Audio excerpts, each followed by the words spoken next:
अस्सलामुअलैकुम। आज जो है हम मरसिया का फ़न पढ़ने वाले हैं। देखिए मरसिया क्या होता है। जब किसी का इंतकाल हो जाता है तो उसकी तारीफ़ में जो शायरी लिखी जाती है उसे हम मरसिया कहते हैं। समझ गए। अगर किसी शख्स का इंतकाल हो जाता है उसकी तारीफ़ में जब लिखा जाने वाली शायरी को मरसिया कहा जाता है। जैसे ज़िंदा इंसान की तारीफ़ में कसीदे लिखे जाते हैं, ऐसे मरे हुए यानी मरहूम शख्स की तारीफ़ में मरसिया लिखे जाते हैं। चलिए शुरू करते हैं। मरसिया अरबी ज़बान का लफ्ज़ है। मरसिया किस ज़बान से आया है? मरसिया जो है अरबी ज़बान से आया है। फिर जिस वर्ड से ये निकला है या जिस अल्फाज से निकला है वो है रसा। ये रसा लफ्ज़ से निकला है जिसका मतलब किसी की मौत पर गम का इजहार करना है, क्योंकि जो ये शायरी लिखी जाती है उसके मौत के गम पर लिखी जाती है। किसकी मौत के गम पर, तो वो हम आगे देखते हैं।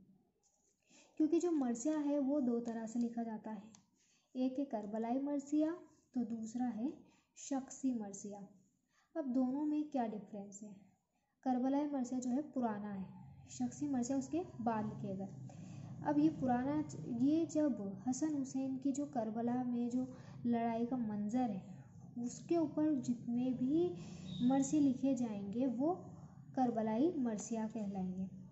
लेकिन शख्सी मरसिया करबलाई मरसिया को छोड़कर किसी और मरने वाले शख्स की तारीफ़ में लिखे जाएंगे तो वो शख्सी मरसिया कहलाएंगे। जैसे किसी शायर के या रिश्तेदार की मौत हो जाती है या उसके जान पहचान वाले की मौत हो जाती है या वो जिस शख्स की मौत हो गई उसके ऊपर वो मरसिया लिखेगा तो वो शख्सी मरसिया कहलाएगा। क्योंकि नाम से पता क्या चल रहा है, शख्सी मरसिया। करबला के अलावा अगर किसी शख्स की मौत पर शायर अपने गम का इजहार शायरी के ज़रिए करेगा तो वो शख्सी मरसिया कहलाएगा। आई होप ईजी है, करबलाई मरसिया समझ में आ गया होगा और आपको शख्सी मरसिया भी समझ में आ गया होगा। इसके बाद इसकी अज्जाए मरसिया, यानी कि इसे हम कितने हिस्सों में बांट सकते हैं, तो इसको हम 8 हिस्सों में बांट सकते हैं। अगर कोई आप मरसिया पढ़ोगे जो शायरी की तरह से लिखा हुआ है तो वो 8 हिस्सों में तकसीम होगा। जैसे पहला है चेहरा, दूसरा है सरापा, तीसरा है रुखसत, चौथा है आमद, पांचवा है रजज़, छठा है रज़म, सातवां है शहादत, आठवां है बेन। आइए अब हम एक एक को समझते हैं। तो पहला है चेहरा। नाम से ही क्या पता चल रहा है, चेहरा। जब हम किसी शख्स से मिलते हैं तो सबसे पहले हम उसे क्या देखते हैं, उसके चेहरे को ही देखते हैं, उससे ही हम उसकी पहचान करते हैं। ओके। तो जब शायर जो है वो मरसिया लिखने की शुरुआत करता है तो चेहरा कुछ इस तरह से बनाता है कि मरसिए को पढ़ने में एक मज़ा आए।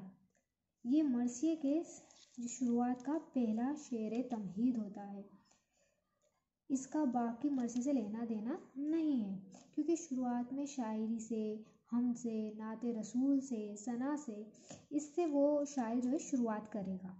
यहाँ पे शख्स के बारे में नहीं बताएगा, जिस शख्स के बारे में वो मरसिया लिखने जा रहा है उसके बारे में नहीं बताएगा आपको।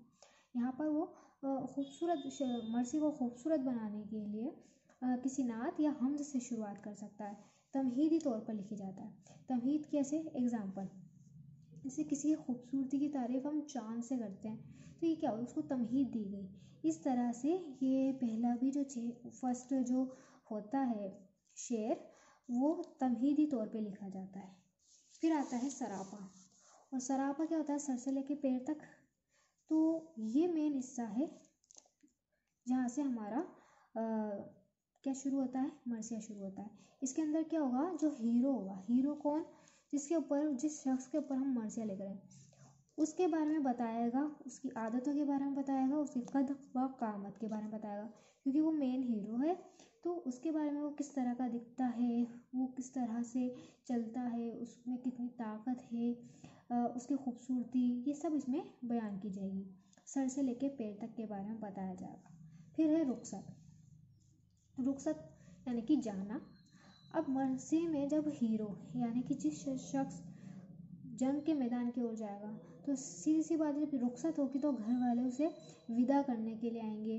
जैसे रिश्तेदार और घर वाले उसमें रुखसत में सिर्फ उसके जाने के बारे में ही बताएंगे कि वो किस तरह से उसको भेजते हैं, मतलब कि जाते टाइम सबसे वो मिलके जाएगा, सब लोग उसको मतलब करते हैं ना, माला वाला पहनाना, ये सब वो सब होगा, तलवार देना, ये सब बताया जाएगा।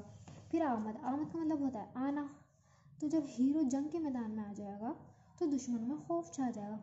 इसमें ऐसे बताते हैं जैसे घोड़े पे हीरो आया और दुश्मन उसके कद कामत को देख के दंग रह गया, क्योंकि वो तो हीरो है, इसलिए दुश्मनों में खौफ आ जाएगा। फिर है रजस। रजस में क्या होगा, हीरो मैदान में पहुंचेगा और दुश्मनों को ललकारेगा। कैसे ललकारेगा, अपने बुजुर्गों की बहादुरी की वो किस्से सुनाएगा, जिससे कि उनमें खौफ पैदा हो, किसमें, दुश्मनों में। इसके बाद है रज़म।